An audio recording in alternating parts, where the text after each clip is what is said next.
교회 여러분 안녕하십니까? 안녕하세요. 예, 반갑습니다. 지난 금요일 성탄절에 뵈고 또 이렇게 이틀 만에 다시 뵙습니다. 이렇게 화면으로라도 온라인으로라도 저희가 자주 모여서 예배를 드릴 수 있으니 참 다행입니다. 오늘 2020년 마지막 주일인데요. 송년 주일입니다. 올해는 정말 코로나 때문에 어떻게 갔나 싶은데 하여간 시간을 흘러서 올해가 다 갔고요. 오늘 마지막 예배를 드립니다. 교회 달력으로는 성탄절 후 첫 번째 주일이어서 아직도 크리스마스 시즌이 계속됩니다.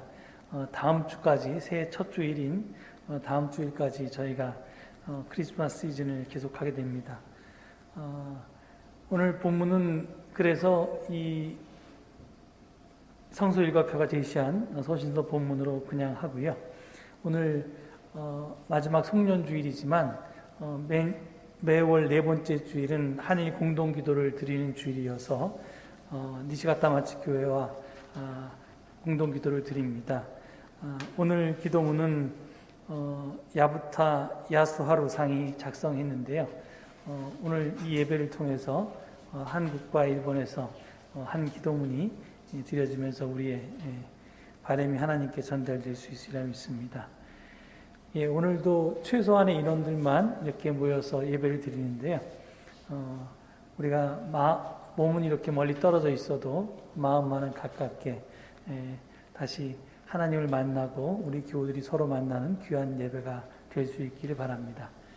이제 증이 울리면 우리의 마음을 모아서 신령과 진정으로 하나님을 예배에 올리겠습니다. 묵상기도 드리시겠습니다.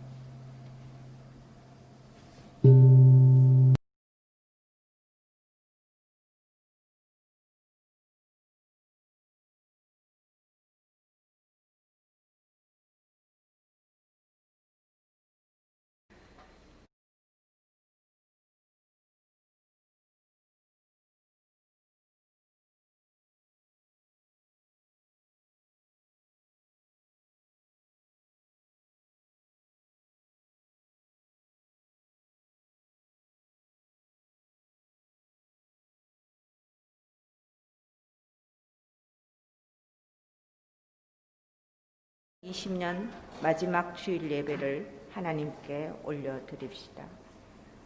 다 함께 자리에서 일어나셔서 모임 찬송가 20장을 함께 부르시겠습니다.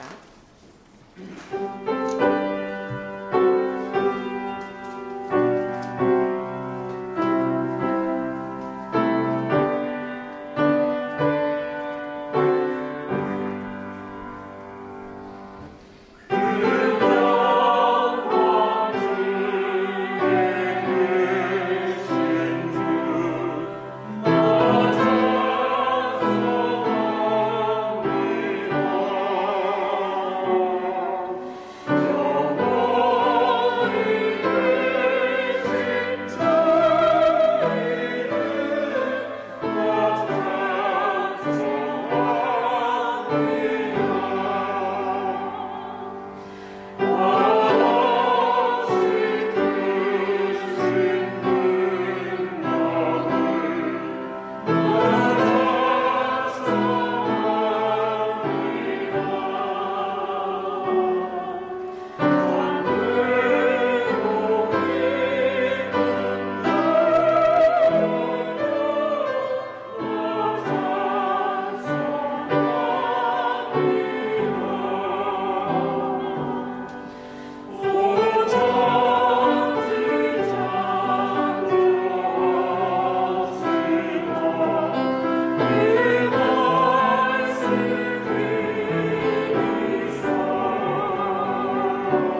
시편 148편을 교독하시겠습니다.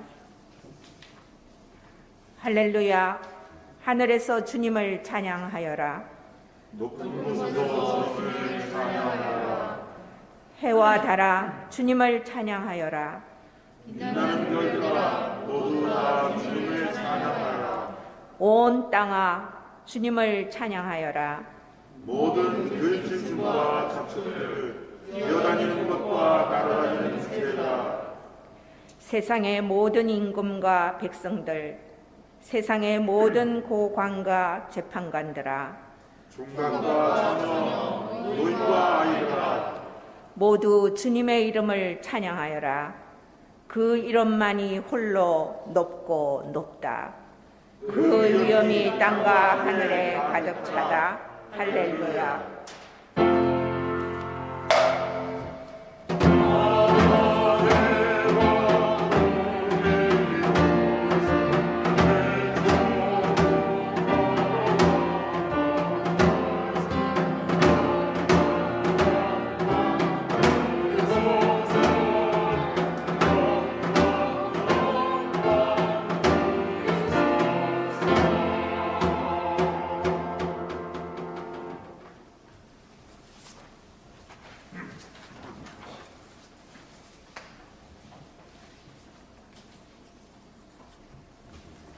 기도하시겠습니다.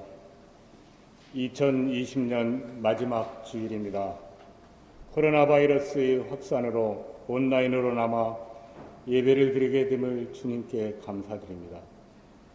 어둠을 밝히는 정의의 빛과 말씀으로 오신 예수님, 세상의 어둠이 두터워지고 있습니다.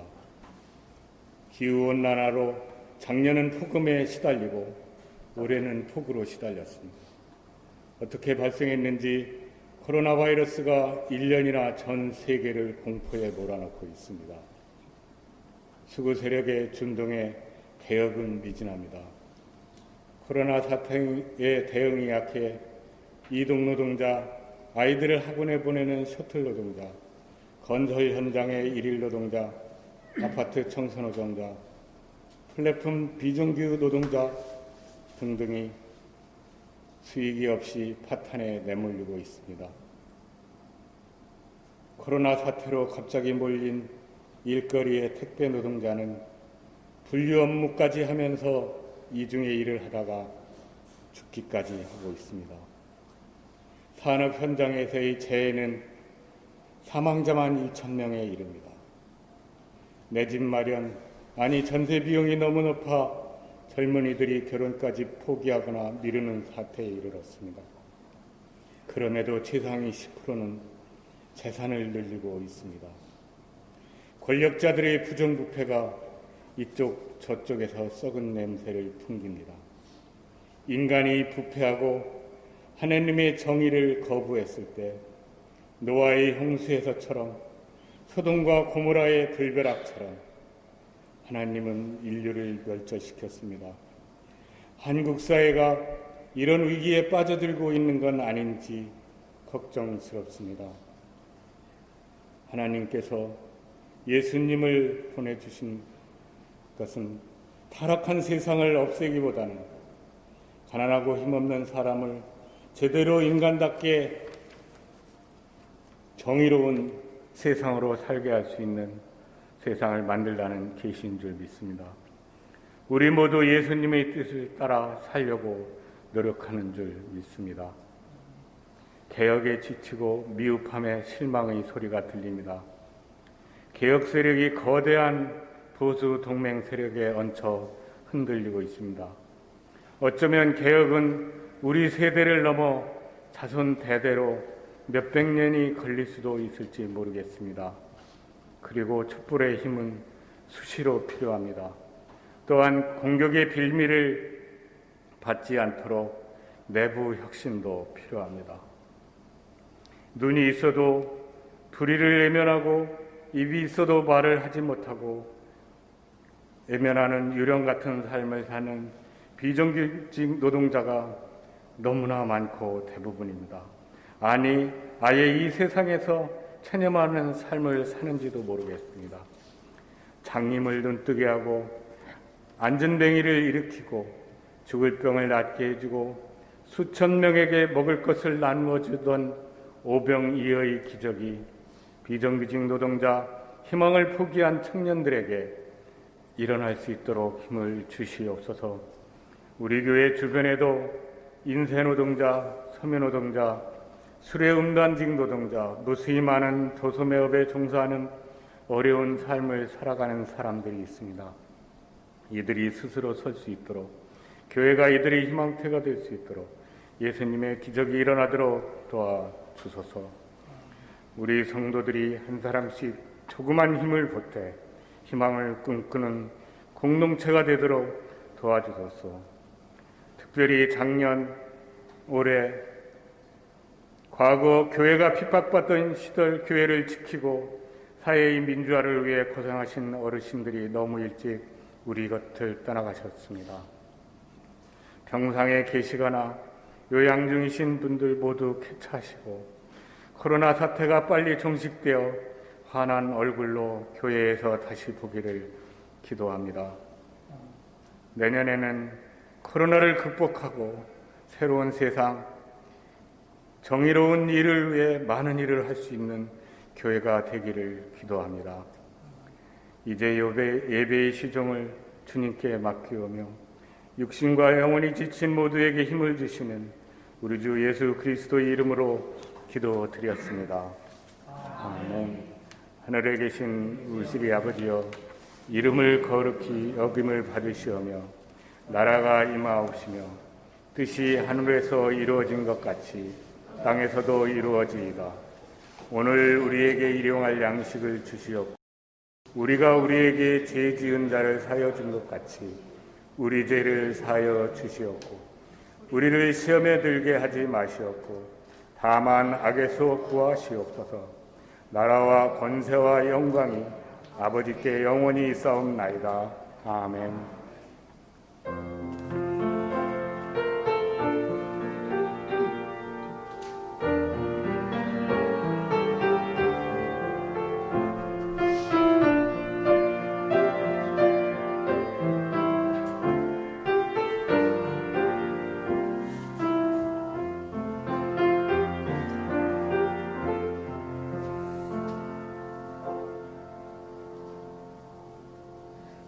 오늘 우리에게 주신 하나님의 말씀은 갈라디아서 4장 4절에서 7절까지의 말씀입니다.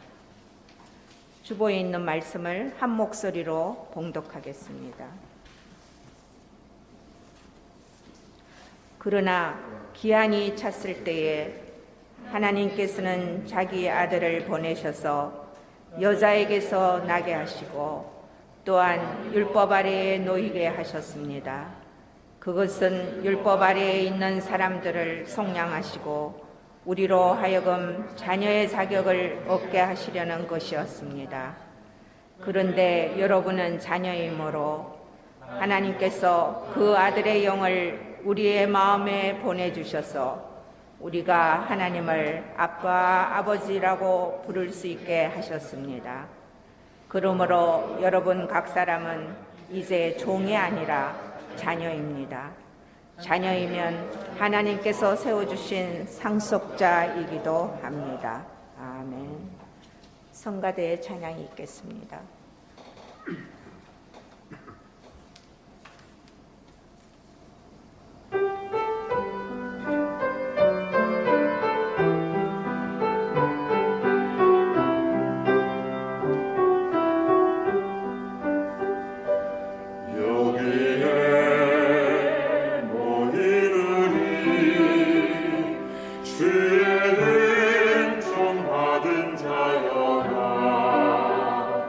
주께서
예, 찬양 감사합니다.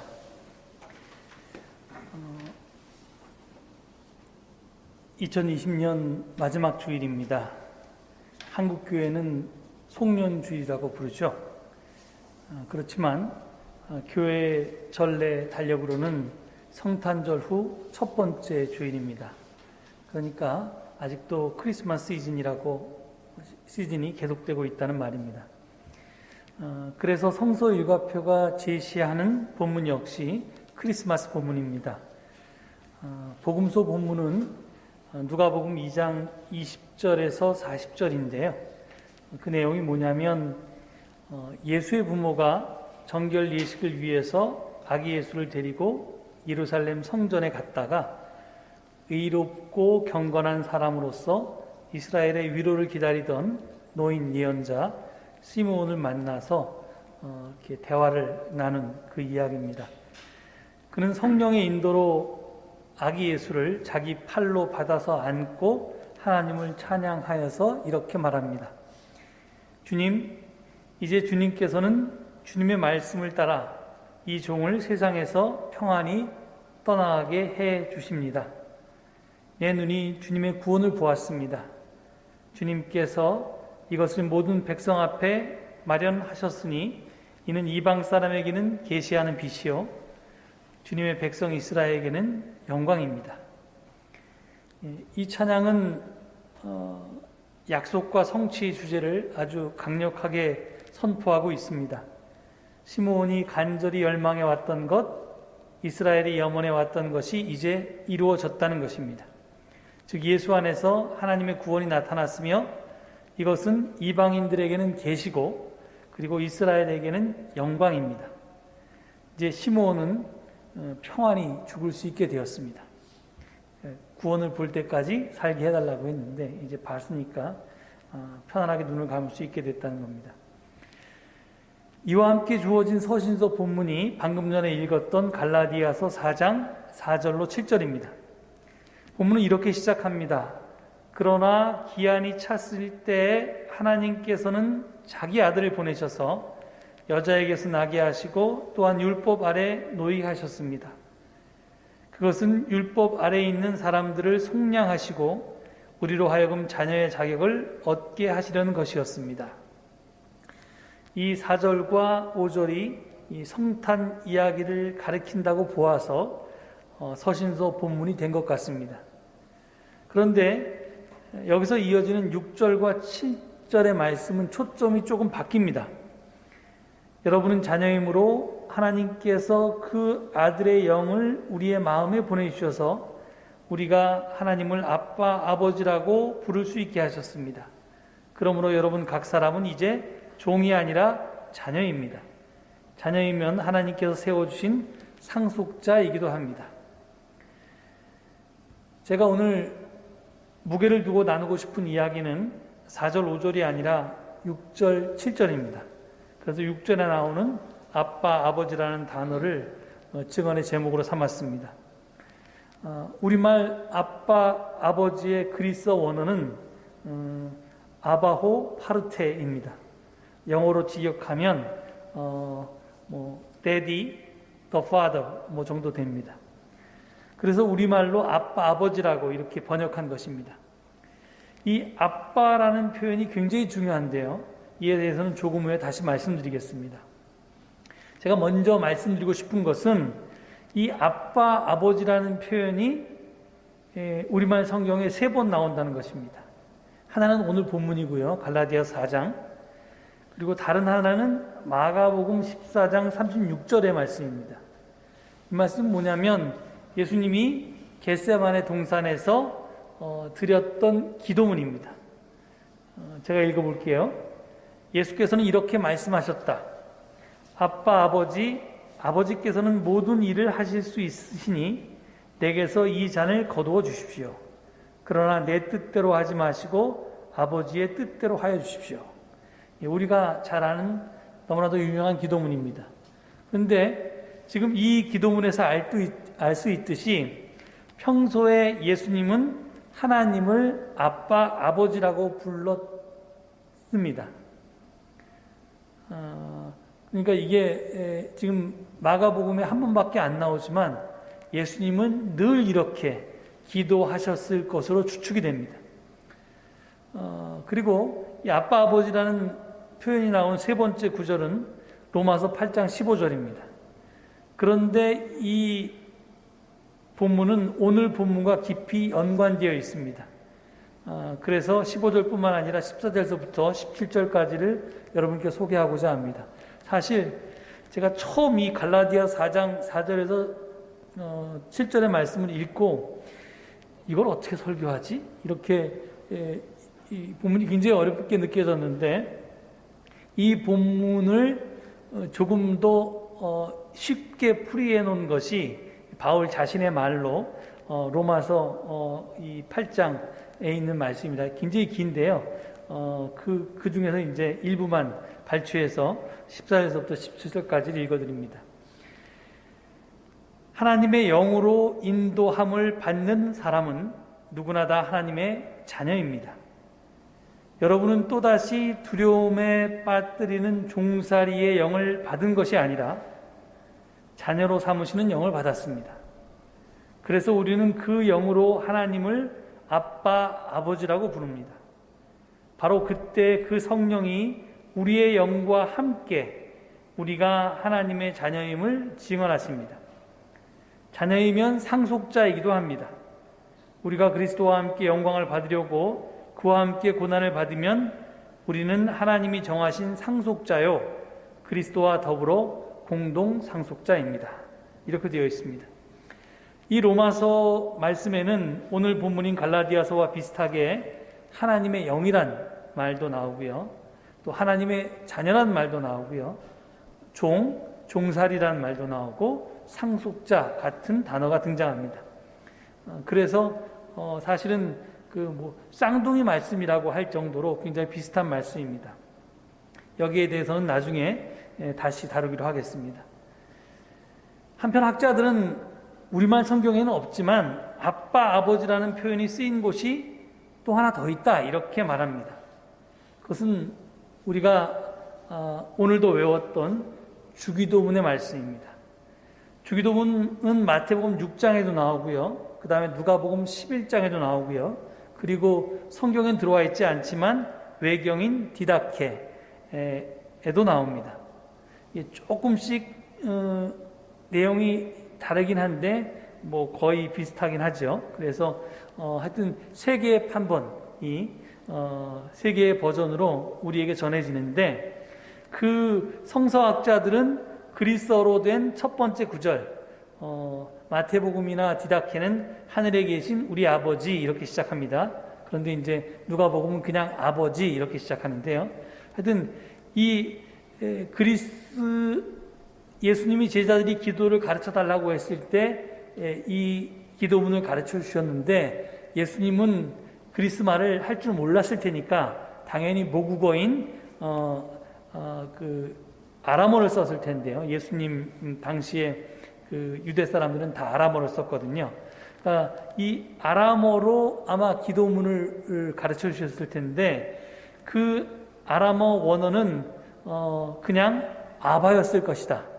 이렇게 확신합니다. 그러니까 아까도 예수님이 겟세마네에서 아바 아버지 이렇게 기도하셨듯이 근데 사실은 뒤에는 아버지라는 말도 없었을 테고 아바라고만 하면 그리스 말을 아는 사람들은 그리스 말만 아는 사람들은 아람어를 알아듣지 못해서 이것이 아버지란 뜻인지 모르니까 같은 말을 반복한 거죠. 그러니까 아바 아버지 이렇게 이 그리스 말로 번역해 놨는데 사실 예수님은 아바라고만 이렇게 했을 것이라는 추측을 합니다. 그리고 실제로 이 주기도문의 초기 사본 가운데 지금 이 아빠 아버지라는 말로 시작하는 것도 있습니다. 하늘에 계신 아빠 아버지 이런 식으로요. 그래서 제가 굉장히 좋아하는 신약성서학자 크로사는 이 주기도문을 아빠 기도라고 이렇게 아바 프레이어라고 이렇게 부르기도 합니다. 앞에서 말씀드렸듯이 예수님은 하나님을 부를 때 아람어로 아바라고 했습니다. 이것을 그리스어로 옮기면서 아바 아버지가 된 것입니다. 근데 아람어 아바는 영어로는 daddy나 아니면 papa 같은 라고 번역할 수 있습니다. 그러니까 아이가 아버지를 부르는 호칭입니다. 우리말 아빠와 정확하게 일치한 그런 말입니다. 그래서 아바와 아빠가 뜻도 같고 발음도 비슷한 것이 굉장히 특별합니다. 우리는 어렸을 때 아버지를 다 아빠라고 부릅니다. 그런데 커서는 그렇게 부르지 않습니다. 아빠라는 말이 더 친밀한 표현이긴 하지만 좀 유치하게 느껴질 수도 있고, 그래서 계속 자기가 어린애 같은 느낌이 들어서 그렇게 안 부를 수도 있고, 또 철이 들고 나이가 들면 이제 부모님께, 아버님께 예의가 없는 것 같아서 아빠라고 부르지 않는 것이 보통입니다. 특히 아들들은 그렇게 안 부릅니다. 따님들은 아빠라고 계속 부르는 어른이 되어서도 부르는 분이 계시지만 남자들은 그렇게 잘 안 부릅니다. 근데 이렇게 우리가 육신의 아버지도 아빠라고 부르지 않는데 하늘 아버지인 하나님을 아빠라고 부르는 것은 굉장히 생경하고 또 불경스럽게까지도 들립니다. 그래서 성경에 이스라엘을 하나님의 아들이라고 이렇게 표현한 구절들은 굉장히 많은데 이스라엘 사람들이 하나님을 아버지라고 표현하는 것은 별로 없습니다. 뭐 전능하신 분, 뭐 이런 식으로 표현을 하지 하나님을 아버지라고 부르는 부분은 별로 많지 않은데, 그런데 심지어 아버지가 아니라 아빠라고 부르는 표현은 아까 말씀드린 것처럼 딱 3군데 등장합니다. 예수님이 그렇게 기도하셨다는 거고요. 예수님의 기도를 이어받아서 바울도 우리 신앙의 이제 최고의 단계가 하나님을 아빠, 아버지라고 부르는 단계라고 그렇게 구원의 상태를 이야기합니다. 하여튼 근데 예수님은 보통 이스라엘 사람들과 다르게 하나님을 아빠라고 불렀습니다. 왜 그랬을까요? 이것은 하나님과 예수님의 친밀성을 드러내고 있습니다. 즉 예수님과 하나님이 굉장히 가까운 관계였다는 그런 뜻입니다. 어린아이가 아무런 거리낌 없이 자기 아버지를 아빠라고 정답게 그리고 친밀하게 부르듯이 예수님도 하나님과 그런 거리낌 없는 관계였다는 뜻입니다. 하나님을 만나려면 예루살렘 성전에 가서 사제의 중재로 제사를 지내야만 가능한 것이 아니라 언제 어디서나 아무런 격식이나 허물 없이 그저 아빠라고 부르면 응? 이렇게 즉시 대답하고 만날 수 있는 관계였다는 뜻입니다. 이로써 예수님에게 하나님은 간접 체험의 대상이 아니라 세컨드 핸드 익스피리언스, 이 간접 체험의 대상이 아니라 건너서 알게 되는 그런 관계가 아니라 직접 체험, 퍼스트 핸드 익스피리언스 했던 그런 분이었다는 겁니다. 그래서 당신이 직접 친아버지처럼 그리고 그 아버지와의 관계가 그냥 대면하고 서로 이렇게 거리감을 느끼고 또 격식을 차려야 되는 그런 관계가 아니라 정말 그 어린아이가 아버지를 믿고 따르듯이 그렇게 가까운 관계였다는 뜻입니다. 그런데 예수님은 예수님 당신만 그런 게 아니라 우리도 하나님과 그런 관계를 맺으라고 하십니다. 아빠 기도인 주기도문을 제자들에게 가르쳐준 이유가 바로 그 때문입니다. 그래서 너희는 기도할 때 이렇게 하여라 라고 하면서 하늘에 계신 아빠 아버지 이렇게 시작했다는 거 아닙니까? 그러니까 이제 제자들한테도 그렇게 하나님을 아빠라고 부르면서 기도하라고 가르쳤던 겁니다. 그래서 사도 바울이 갈라디아서와 로마서에서 우리도 하나님을 아빠, 아버지라고 부를 수 있게 되었다고 말하는 것입니다. 근데 이 말은 단순히 우리가 기도할 때 하나님 아버지 뭐 이런 대신에 아빠, 아버지라고 하나님을 호칭하게 될 수 있게 되었다라고 하는 뜻이 아닙니다. 그걸 넘어서서 나와 하나님과의 관계가 요한복음의 표현처럼 하나님이 내 안에, 내가 하나님 안에 있는 그런 막역한 사이가 되었다는 뜻입니다. 그래서 예수님이 하나님을 아빠라고 부르라고 했고요. 그리고 우리가 예수님의 영을 통해서 또는 하나님의 영을 통해서 이제 하나님을 아빠, 아버지로 부르게 되었다고 그게 구원의 단계라고 그렇게 바울이 우리에게 가르쳤는데, 그럼 이제 제가 여러분에게 묻습니다. 여러분은 하나님을 아빠라고 부릅니까? 여러분이 기도하실 때 아빠 이렇게 하나님을 부르면 하나님께서 응 아무개야 왜 그러니? 무슨 일이 있니? 그렇게 즉각 대답하고 여러분을 만나 주십니까? 만약 그런 경험이 없다면 왜 그럴까요? 예수님은 그렇게 기도하라고 가르치셨고 바울도 그것이 우리 신앙의 중요한 단계라고, 구원의 증거라고 그렇게 말하는데, 만약에 우리가 그런 경험이 없다면 왜 그럴까요?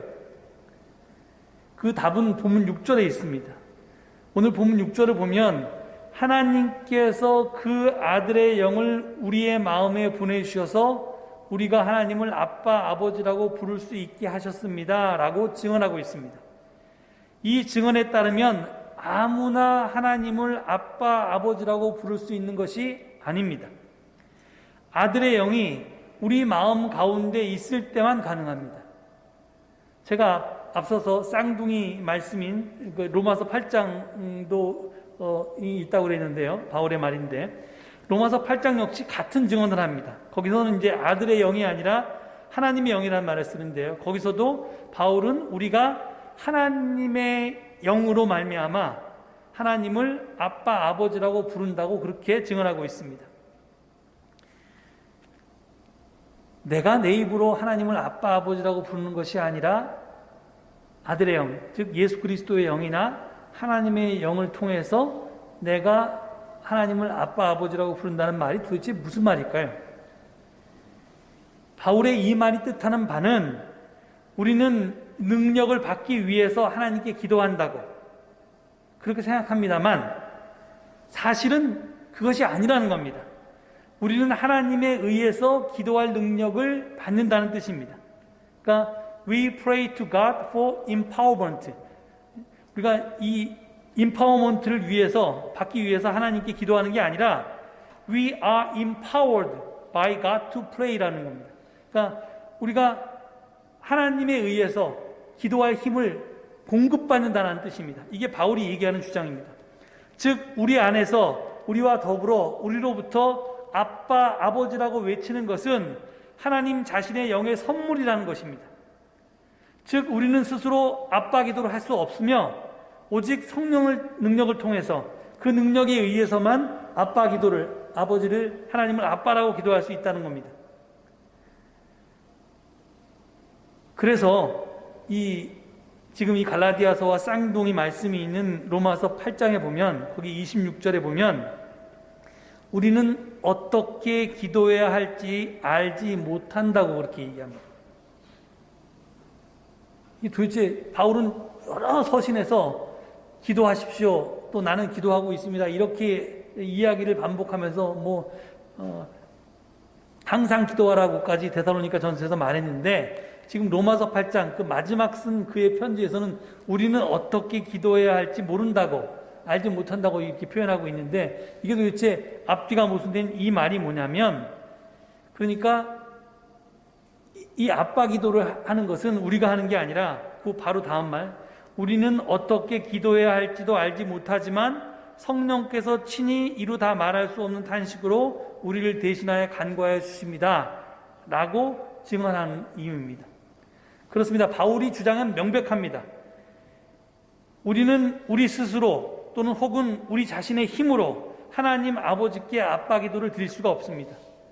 우리는 그 기도를 단지 성령에 의해서 또는 성령을 통해서만 드릴 수 있습니다.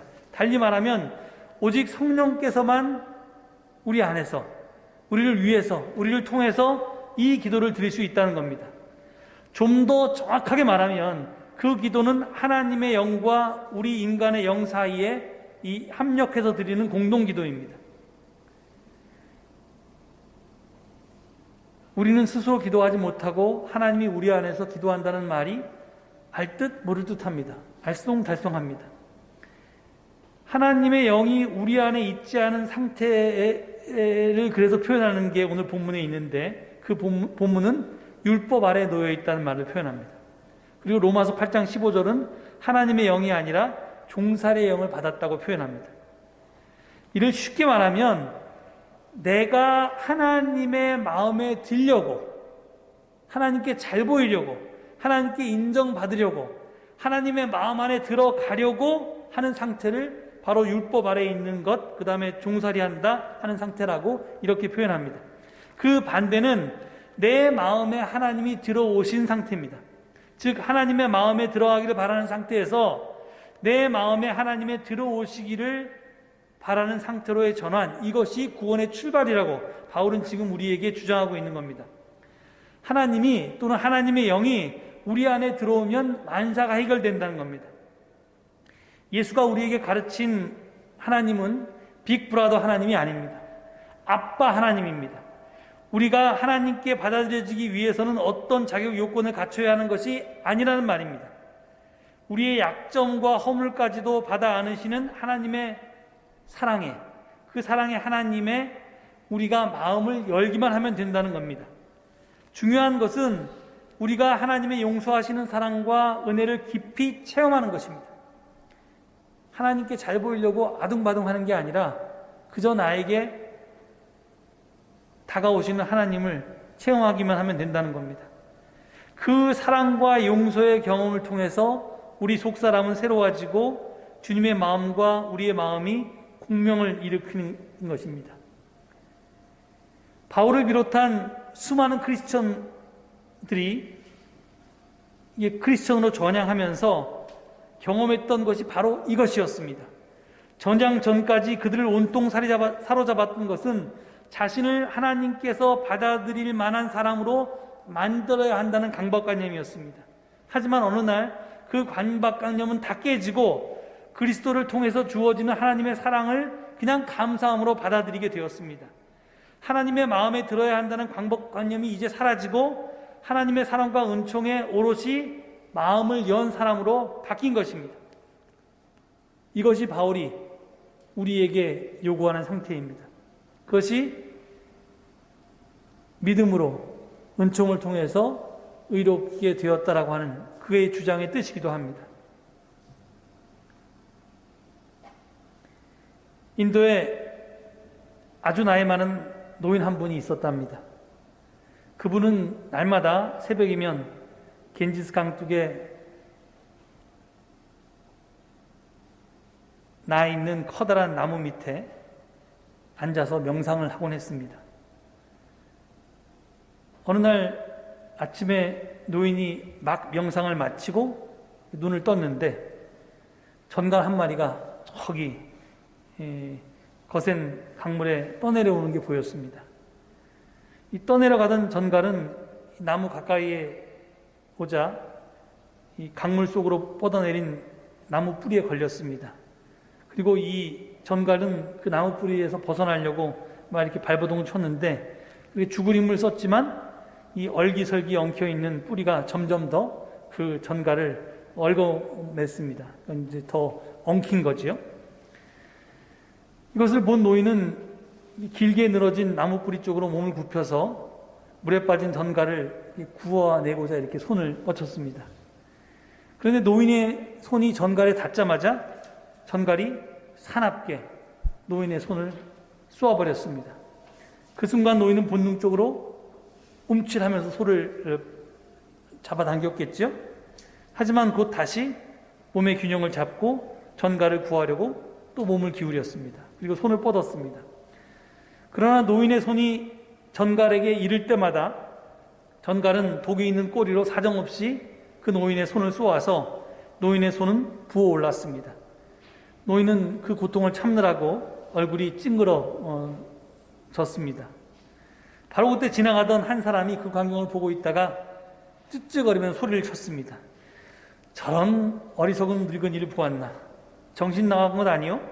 어리석은 바보나 목숨을 걸고 그 쓸모없는 추악한 놈을 구하려고 할 것이요.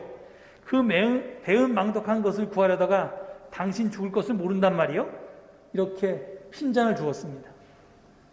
그러자 노인은 천천히 고개를 돌리며 조용히 그 낯선 사람에게 말했습니다.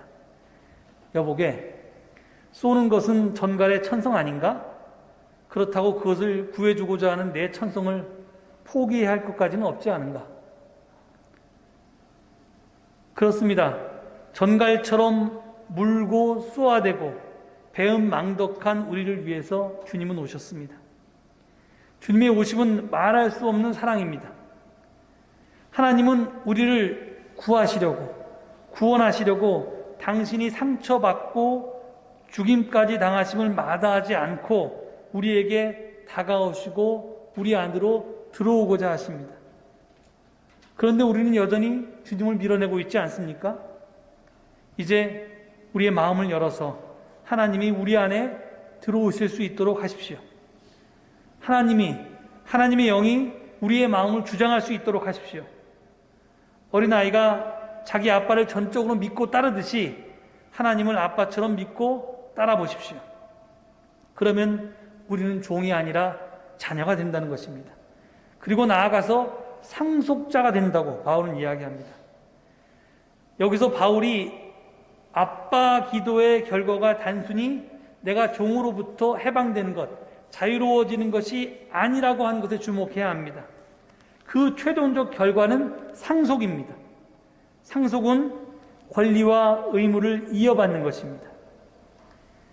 하나님을 아빠, 아버지라고 부른다고 하니까 여성해방신학자들은 이것이 성차별적인 언어다라고 하면서 이 가부장제의 유산에 대해서 하나님을 차라리 어머니라고 부르든지 그것도 못 부르겠으면 어버이라고 부르지 아버지라고 안 불렀으면 좋겠다 이렇게 주장합니다.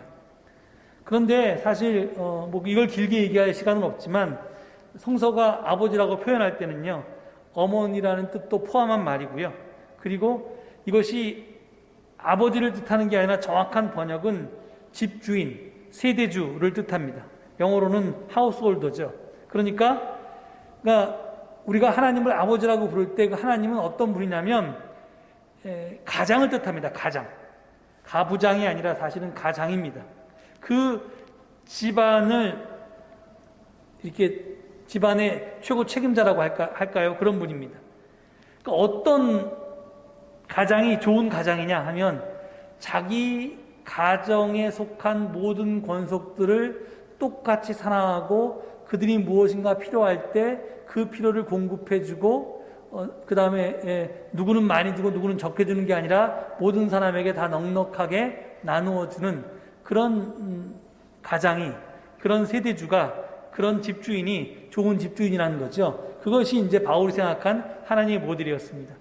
당연히 하나님은 작은 몇몇 사람을 다스리는 가장이 아니라 아버지가 아니라 그런 세대주가 아니라 전 우주라고 하는 큰 집을 집의 가장, 세대주였습니다. 그래서 그걸 생각해서 하나님은 아버지라고 할 때 우주의 주인을 그렇게 뜻하는 말이었습니다. 그래서 우리가 지금 그런 아버지의 아들이라고, 자녀라고 인정받고 그런 아버지의 상속자가 되는 것이 무엇인 뜻인지를 기억해야만 합니다. 우리가 유의해야 할 것은 사람들은 흔히 하나님의 사랑 안에 받아들여진 것을 구원이라고 생각합니다. 틀린 말이 아니고 맞는 말입니다. 하지만 중요한 것은 그 이유입니다. 하나님이 우리를 당신의 자녀로 삼아주신 더 깊은 뜻은 우리가 하나님의 형상을 회복함으로써 하나님이 지으신 이 세상을 은혜롭게 재창조하려는 하나님의 계획에 동참하게 하기 위해서입니다. 즉 우리 안에서 일어난 사랑의 기적을 우리 삶과 역사의 모든 분야로 확장시켜 나가는 것이 우리를 당신 자녀로 부르신 하나님의 뜻이라는 말입니다. 불의와 싸우고 세상의 갈등을 해소하고 사회적 약자들이 안심하며 살만한 세상을 만들기 위해서 노력하는 것은 기독교인의 마땅한 책임입니다. 이것을 가르쳐서 사회적인 성화라고 부릅니다. 그것이 상속자는 바로 이 일을 하는 겁니다. 그냥 단순한 자녀가 아니라 하나님께서 시작하신 창조 세계의 완성을 하나님과 더불어 완성해 나간 일을 상속받은 것입니다. 그러니 여러분도 예수 그리스도와 그러셨던 것처럼 하나님과 친밀하시기 바랍니다. 아무 조건 없이 여러분에게 다가오시는 하나님의 은혜에 대해서 믿음으로 응답할 수 있길 바랍니다. 마음의 문을 여시기 바랍니다. 여러분의 마음을 하나님의 마음이 지배하게 하실 수 있기 바랍니다. 그래서 하나님의 자녀로 그리고 약속의 상속자로 살아갈 수 있는 우리 모두가 될 수 있기를 간절히 축원드립니다. 이 말씀을 기억하시면서 함께 기도하시겠습니다.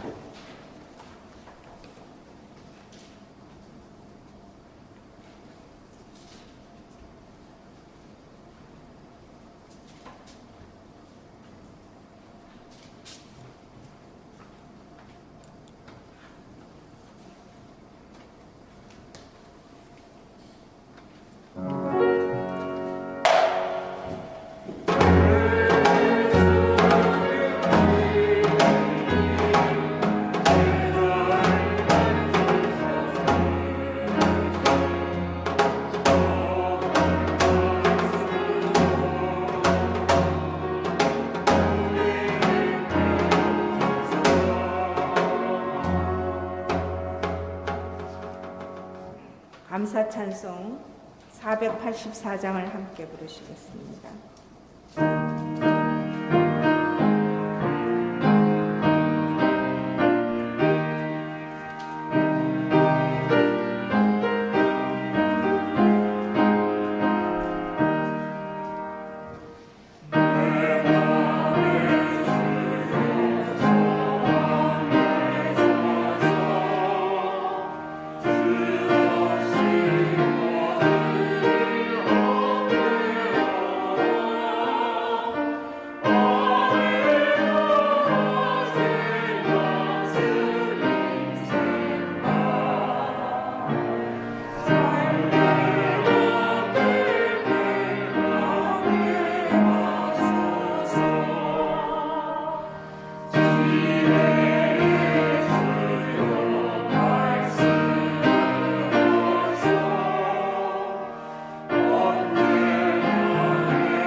하나님, 코로나로 정신없었던 2020년 한 해입니다.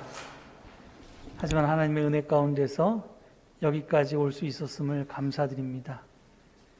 세계가 큰 혼란에 빠져 있을 때 우리는 이만큼이나마 방역을 해내고 또 나름대로 이 어려움들을 잘 이겨나갈 수 있게 도와주신 것 기억하며 감사드립니다. 하나님, 우리가 남은 이 코로나의 일정도 주님의 도우심으로 또 우리의 솔선수범으로 열심히 잘 이겨낼 수 있게 도와주시고, 그래서 어두움 뒤에 아침이 오듯이 우리에게 찬란한 생활이 펼쳐질 수 있도록 2021년을 저에게 허락하여 주시옵소서. 주님의 동행에 감사드리며 또 앞으로 동행해 주실 것을 감사드립니다. 그 믿음 가지고 굳건하게 주님의 자녀로 상속자로 살아갈 수 있는 저희 되게 하옵소서. 많은 어르신들이 우리와 함께 예배하지 못한 지가 오래됐습니다. 외출이 많이 어려워서 건강까지 해칠까 두렵습니다. 하나님 보호해 주시고 지켜주시고 또 그 건강을 잃지 않도록 주님께서 은혜 베풀어 주시옵소서. 오늘 지난 2년간 우리 어린이부를 위해서 수고하던 이세별 전도사님이 마지막 예배를 드리고 이제 자신의 꿈을 향해서 새로운 길을 출발합니다. 하나님 이제 목사 안수를 받고 또 학생들을 가르치는 큰 꿈을 안고 나아갈 때 그 앞길에 동행해 주시고 그 꿈을 통해서 하나님께서 이루고자 하신 일들을 성취할 수 있도록 은혜 베풀어 주시옵소서. 오늘 귀한 예물 당신께 바쳤사오니 하나님 기뻐 받아주시고 이 예물과 함께 드려진 우리 한 사람 한 사람의 기도의 제목도 헤아려 주시옵소서. 감사드리며 예수 그리스도 이름 받들어 기도 올립니다. 아멘.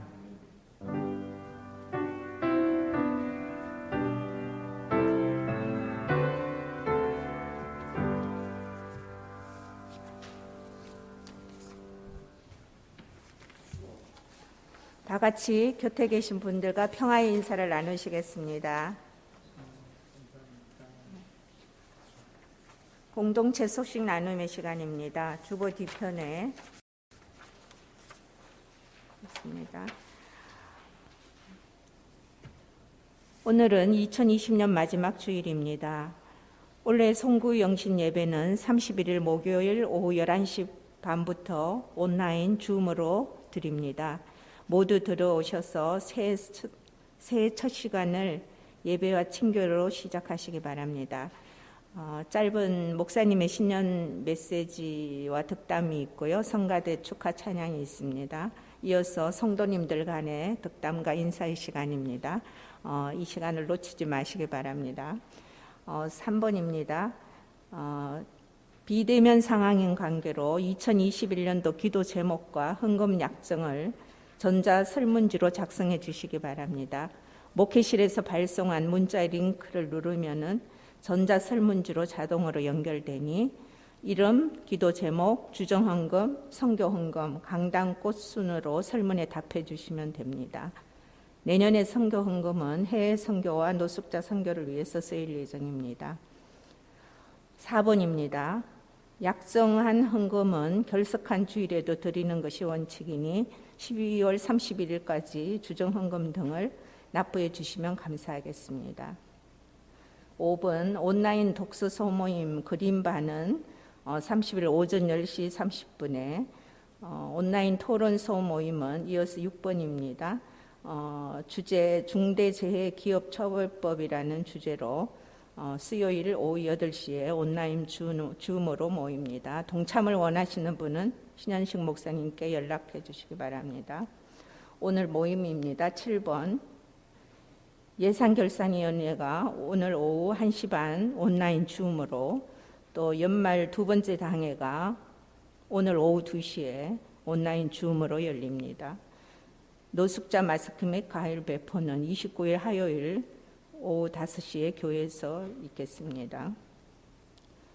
8번 교우 소식으로 이세별 전도사님이 연말로 어린이부 전도사직을 사임하게 돼서 이 시간에 교우 여러분에게 인사드리는 시간을 갖겠습니다.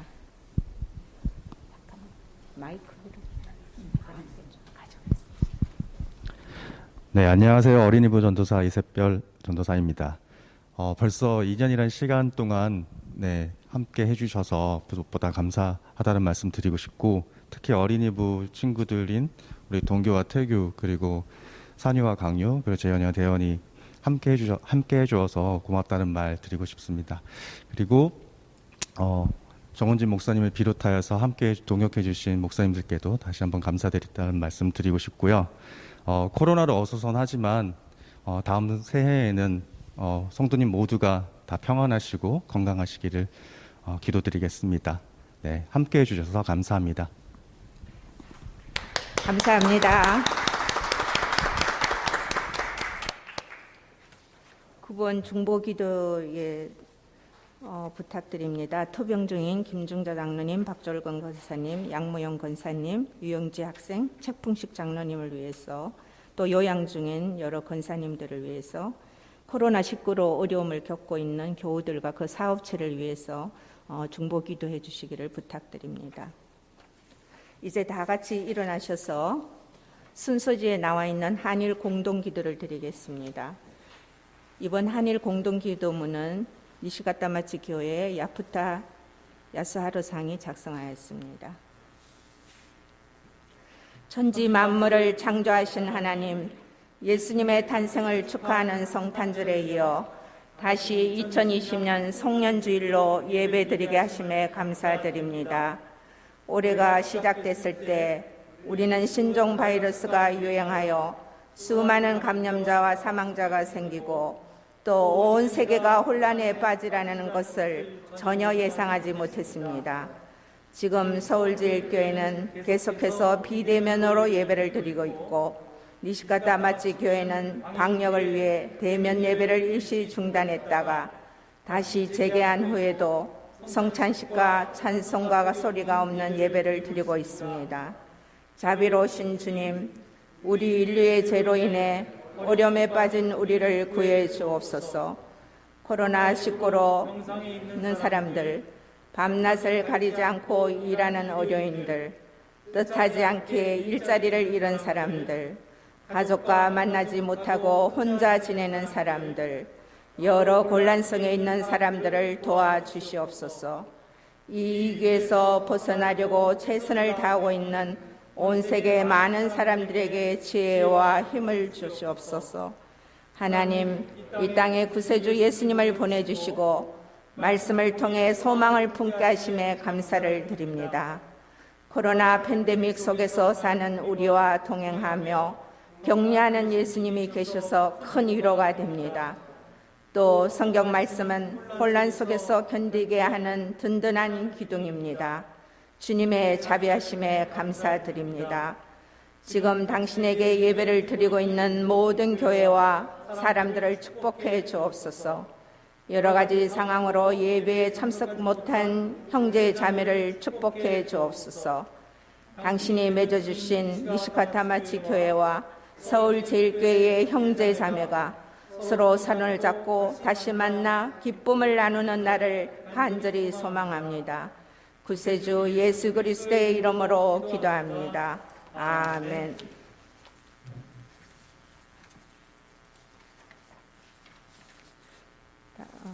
보냄 찬송으로 찬송가 394장을 함께 부르시겠습니다.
이제 하나님의 자녀로 세상을 향해 힘차게 나아가십시오.